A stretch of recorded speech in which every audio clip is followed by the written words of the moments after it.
tutit, meron tayong gagawin ano ngayon.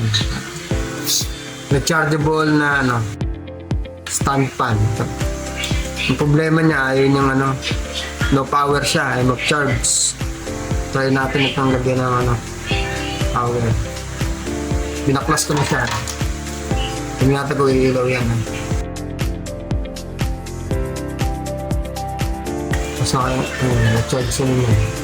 Ngayon, tester natin kung ano. Kung may pumapasok na. Bali, ito yung ano niya. Negative. Ito. Diretso yan dito. Positor yan, di ba? Negative. Pag sunundan niya, yan. Diretso yan. Pag ano, ito, negative. Ito ang positive niya. So, sundutin natin. Tingnan natin kung may power.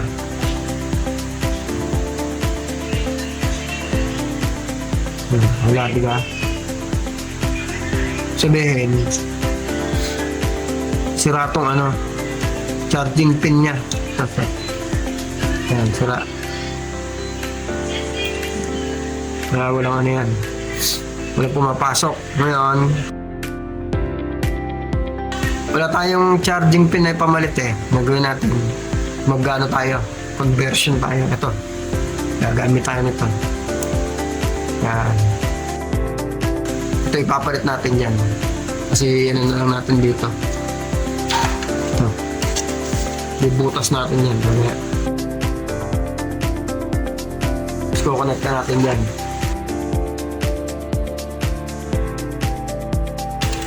Lalagyan natin to. Ganyan ang paggawa niya. Okay? Diba? Ganda. Tatak tayo dyan mamaya ng wire. Pero mamaya natin lagay yan. Maglalagay mo tayong wire kasi meron pag-dito. Pero at least meron na tayo dito.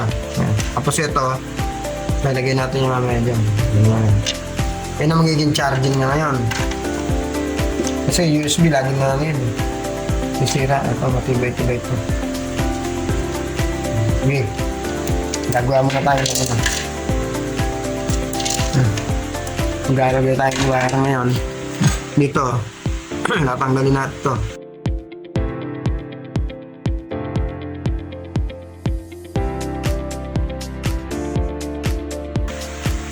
Maglalagay muna tayo sa positive.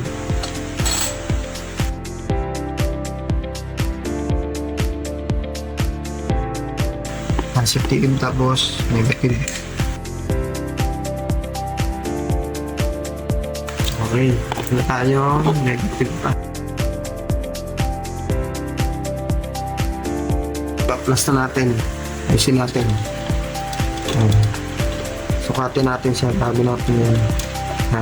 Kasi ito, ilusot nyo dito. So, binitasan natin. Tapos, maghihinang tayo. Ito maigsi, itong sa gitna yan, positive. Ang positive niya yung kulay blue. Tapos yung isa, black. Sa mahaba.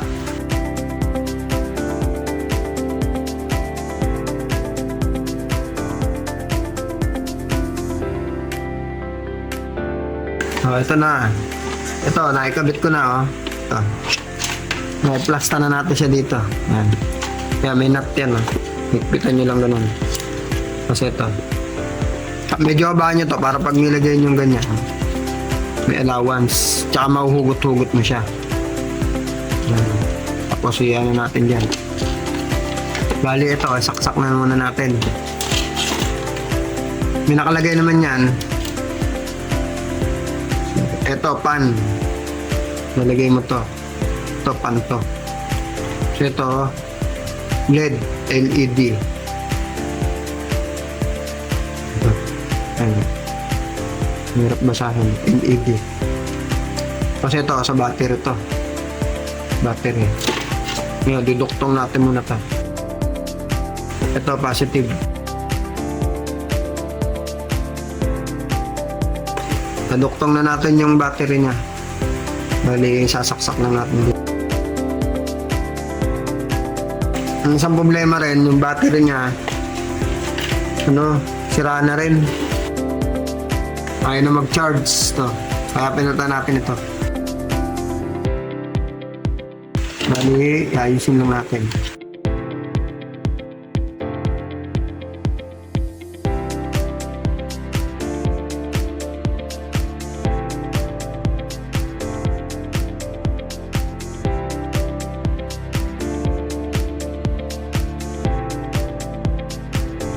Medyo mahirap na magbalik kasi nagana tayo eh. Conversion ang ginawa natin.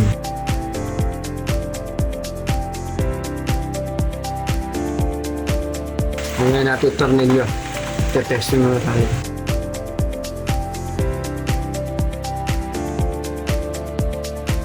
Gagawin na natin yung ano niya, merit plug. Naka-roscas lang yan. Tapos ito yung negative niya.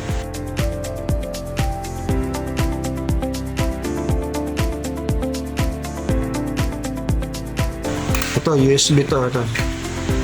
Pinutol ko lang yan para magawa tayo. Kaya pwede mo ilagay kahit saan yung ano yan. Ulo ni charger. Kasi ihinang na natin to. Ito po, nakikabit na natin. Bali yung red, yan, positive yan. Dito yung sa loob. Tapos ito, negative. Ground. Tapos pwede nyo na isara yan. Ganun nyo lang. Tapos pwede natin testerin kung meron kayong tester. Kung may power. Sak natin. Ito ang red sa loob. Yan. Kasi ito ang lagay dito. Yun. Nakita nyo? 5.242 volts. Yan. Kaya pwede natin saksak yan. Sak natin dito sa ginawa natin. Yan. May nakapakay ilaw, di ba? Ngayon pindutin natin yung ilaw. Yun. Meron na. Itong pan. Ito pan yan. Yun. Ikot na siya. Speed yan. Tatlong speed niya. Pag hinugot natin to, saksakan. Hugutin natin sa saksakan. Yan. Meron pa, may charge siya. Yun, wala na. Kasi sandali pa lang natin siya ginamit. At least okay na siya. May power na siya. Yan, ginawa natin. Ibis na dito siya, wala na yan. So, dito na lang po. Salamat.